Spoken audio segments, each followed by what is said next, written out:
Moto Talk USA.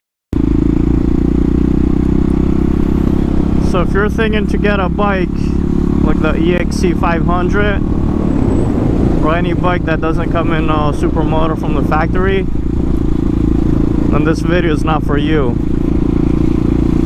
But if you're thinking to get a 701 Husky or a DRZ 400 and convert it, then this video is for you. 6 steps you have to take to do your conversion. The single most obvious is the wheels, and that's going to be the most expensive. You're looking at about 1,000 bucks for the wheels and tires alone. Number 2 is the front brake. Factory Supermotos come with oversized front brakes and large brake calipers. As with an Enduro bike, it has a smaller caliper with a smaller rotor, and probably you only have 2 pistons instead of a 4-piston caliper. And yes, they do sell oversized brake rotor kits, but you're going to be left with a baby caliper in the front for a Supermoto.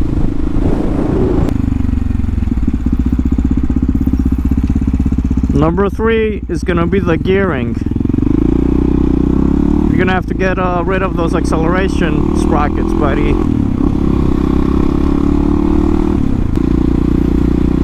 Number 4 is the kickstand. Since your bike is gonna be lowered down a little bit, it might sit up too high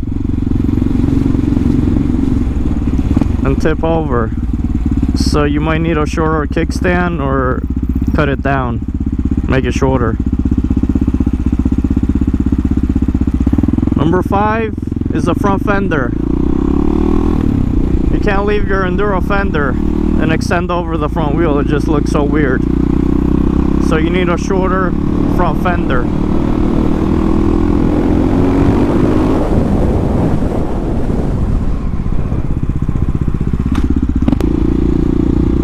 And number 6, many of you might not care, but I'm a little bit OCD with this kind of things. I like perfection. So number 6 is the stickers.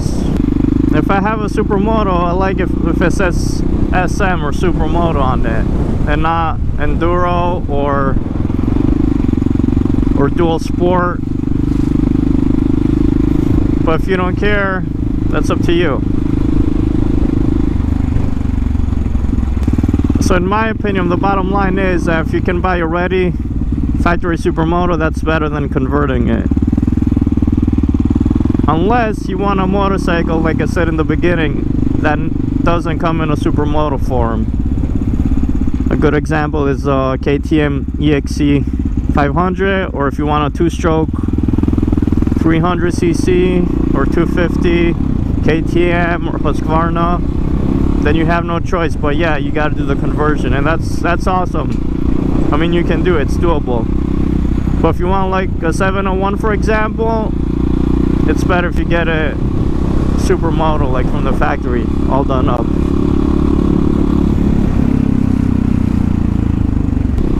Because even when you do the conversion, you still have some small differences from Enduro to Supermoto. Example, my bike, if you have the Enduro, it has different gearing inside the transmission. Another example is a Suzuki DRZ 400. If you buy the Enduro version, it does not have the upside down forks in the front. It just has regular suspension in the front, no upside down. So you do get also some small differences.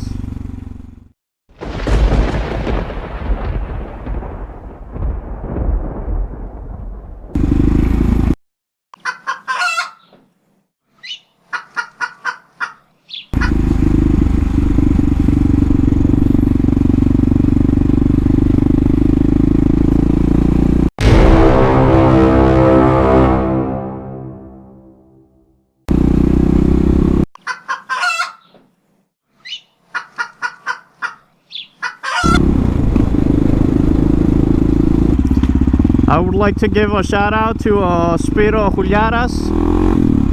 So check this out, guys. I did a Instagram account like 2 nights ago,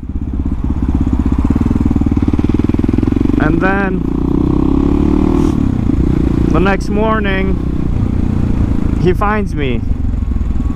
Spiros finds me, and I posted no picture, nothing, just my YouTube link and a profile picture, and this guy found me. So shout out to Spiro Juliaras. And guess what, he has a Husqvarna SMS 630 like mine. So thank you, Spiro from Greece.